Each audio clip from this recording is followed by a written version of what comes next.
حضرت ایوب علیہ السلام کا واقعہ اس طریقے سے ہے کہ اللہ تعالیٰ نے آپ کو مال بھی دیا، اولاد بھی عطا فرمائی، اور گھر بھی تھا، اور کھیت اور باغات، ہر طرح کی نعمتیں تھیں، اور آپ خوب اللہ کو یاد کرتے تھے، خوب اللہ کی عبادت کرنے والے تھے، اور اللہ کو منانے والے تھے، اللہ کے بہت پیارے بندے تھے، بہت اچھی زندگی گزر رہی نبی تھے۔ اللہ رب العزت نے امتحان کے لیے وہ نعمتیں واپس لے لیں، اولاد ختم ہو گئی، مال ختم ہو گیا، جو کچھ تھا سب کچھ ختم ہو گیا، لوگ بھی دور ہو گئے اور پیچھے ہٹ گئے، اور صرف ایک فقط ان کی بیگم تھی واحد، جو ان کی خدمت کرتی رہیں، دل و جان سے کرتی رہیں، انہوں نے ان کو ایک پل کے لیے بھی نہ چھوڑا، اور ہر حال میں پہلے خوشی میں ان کے ساتھ تھیں، اور اس کے بعد تنگی میں بھی ان کے ساتھ ہی رہیں اور انہی کی خدمت کرتی رہیں۔ حضرت ایوب علیہ السلام بیمار ہوئے، بعض جگہ یہ آتا ہے، وہی اسرائیلی روایات ہیں، اس کی تصدیق تو نہیں کی جا سکتی، بہت بیمار تھے، تکلیف میں تھے۔ میں آپ کو سنا دیتا ہوں، حضرت انس رضی اللہ تعالیٰ عنہ سے روایت ہے، لیکن محققین کہتے ہیں کہ یہ انہی اسرائیلی روایات کی قسم میں سے ایک ہے، ذرا بہتر قسم کی ذرا بہتر ضرور کہہ سکتے ہیں،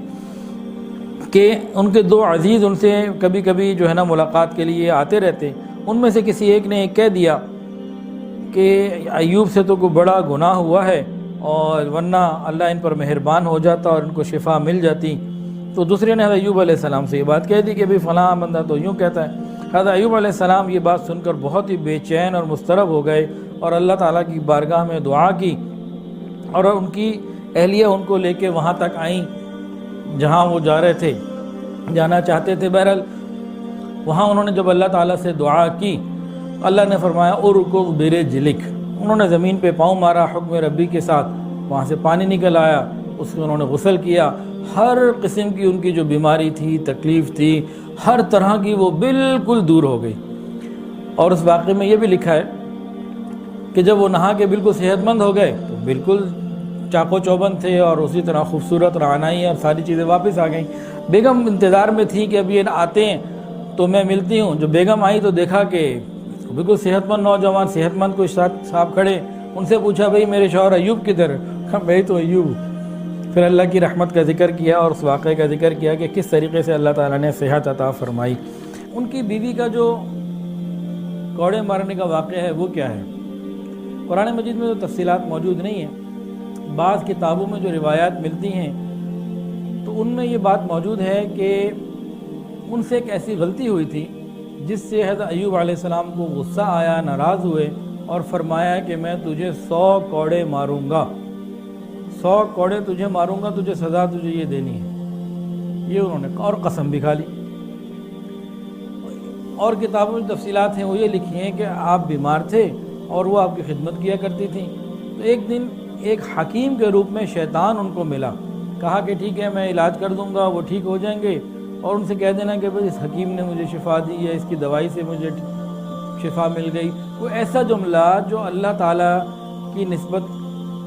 کے علاوہ دوسرے کی نسبت کی طرف جاتا تھا، کچھ ایسی بات اس نے کہی کہ اگر وہ اتنا کہہ دیں تو میں علاج کر دوں گا۔ بیوی ہوتی ہے، دل کیا کہ چلو میں بات کرتی ہوں اپنے شوہر سے، اور اگر وہ مان جائیں، دوائی ہو جائے، علاج ہو جائے تو اچھی بات ہے۔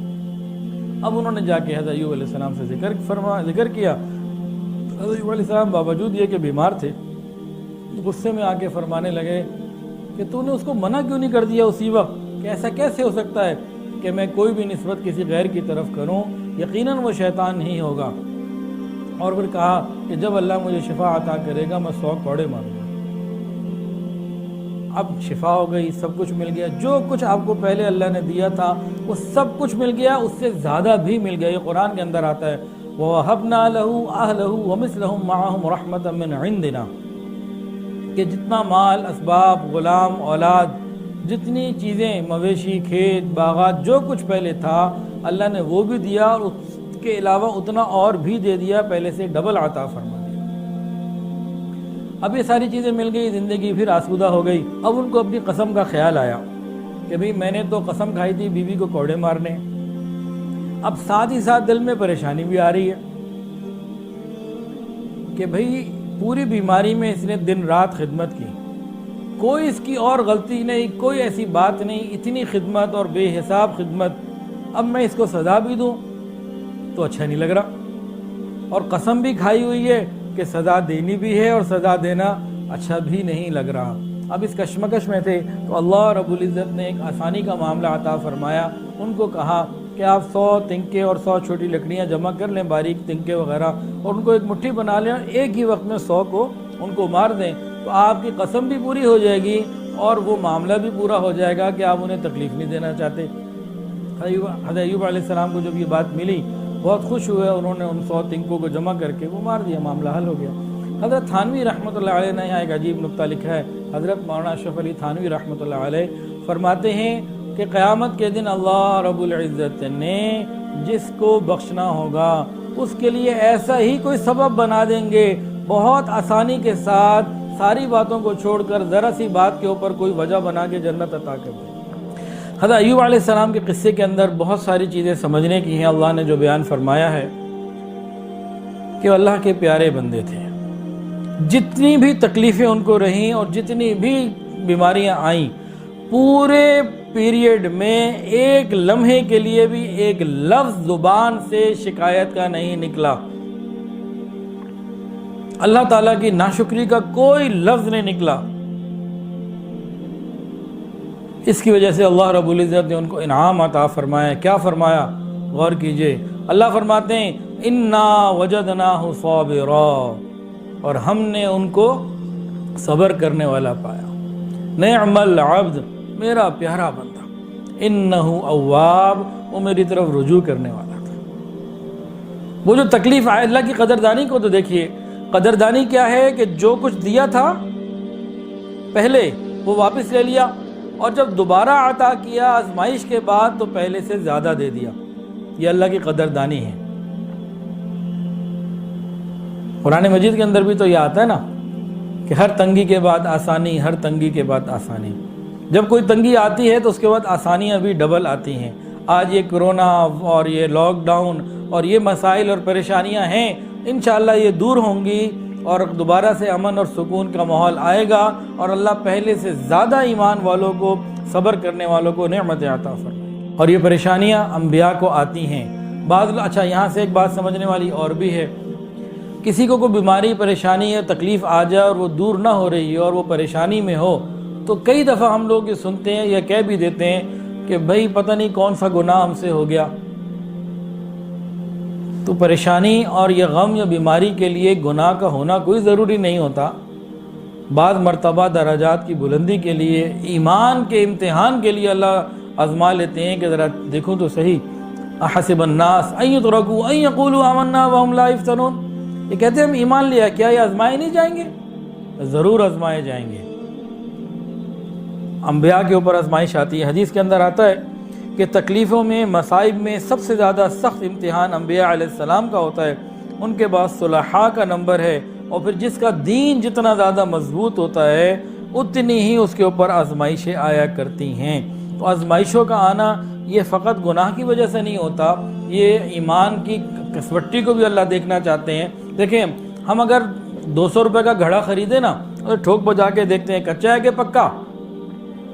200-300 کا گھڑا ہوتا ہے، اس کو ہم چیک کر رہے ہوتے ہیں۔ اللہ رب العزت نے بھی دیکھنا ہوتا ہے کہ یہ بندہ جو دعویٰ کر رہا ہے لا الہ الا اللہ، اللہ میرا کوئی نہیں تیرے سوا، تو میں بھی تو دیکھوں سچا ہے کہ پکا۔ جب انسان کے پاس وسائل ہوں، مال ہو، آسانیاں ہوں، اس وقت آسان ہے کہ انسان شکر گزاری کی زندگی گزار لے، کیونکہ بہت ساری راحتوں میں وہ ہے۔ لیکن جب تکلیف، پریشانی اور تنگی میں ہے، اس وقت شکر کی زندگی گزارنا، اس وقت صبر کی زندگی گزارنا یہ زیادہ مشکل ہوا کرتا ہے، اور ایوب علیہ السلام نے یہ کر کے دکھایا۔ اس کے علاوہ میاں بیوی کے تعلقات، اگر خاوند کے پاس مال ہو، اسباب ہو، آسانیاں ہوں، وسائل ہوں، بیوی بھی خدمت کرنے والی ہو تو یہ اچھی بات ہے۔ اس کا مقابلہ اگر اس صورت سے کیا جائے کہ شوہر کے پاس وسائل نہ ہو، بیماری ہو، تنگی ہو، تکلیفیں ہوں، تب بیوی پھر بھی خاوند کی وفادار رہے، ہر طرح کی خدمت انجام دے، ہر طرح کا خیال رکھے، یہ معاملہ اس سے اور آگے کا بڑھا ہوا ہے کہ خاوند تکلیف میں ہے، تنگی میں ہے، پریشانی میں ہے، لیکن بیوی نے ہر طریقے سے ساتھ دیا، اور اللہ رب العزت نے بیوی کی قربانی، بیوی کا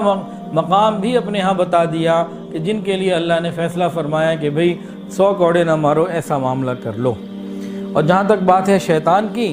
تو شیطان کو تو سب سے زیادہ محبوب ہی یہی ہے کہ میاں بیوی میں لڑائی ہو جائے۔ اس کی تو سب سے بڑی خواہش یہی ہے کہ میاں بیوی میں لڑائی ہو۔ شیطان کا جب تخت لگتا ہے سمندر کے اوپر، اور جب اس کو رپورٹ ملتی ہے کہ اس کے کسی شتونگڑے نے میاں بیوی کے اندر دوری پیدا کرنے کی بات کی، میاں بیوی کے اندر بغض پیدا کیا، ان کے اندر کسی قسم کی کوئی دوری پیدا کی، شیطان اس کو کہتا ہے ویل ڈن، تو نے بہترین کام کیا۔ تو میاں بیوی کا آپس میں ایک دوسرے کے ساتھ محبت سے رہنا، ایک دوسرے کا خیال رکھنا، ایک دوسرے کی عزت کرنا، ایک دوسرے کو سپورٹ کرنا، یہ اللہ رب العزت کو پسند ہے۔ اللہ تعالی ہم سب کو خوشگوار زواج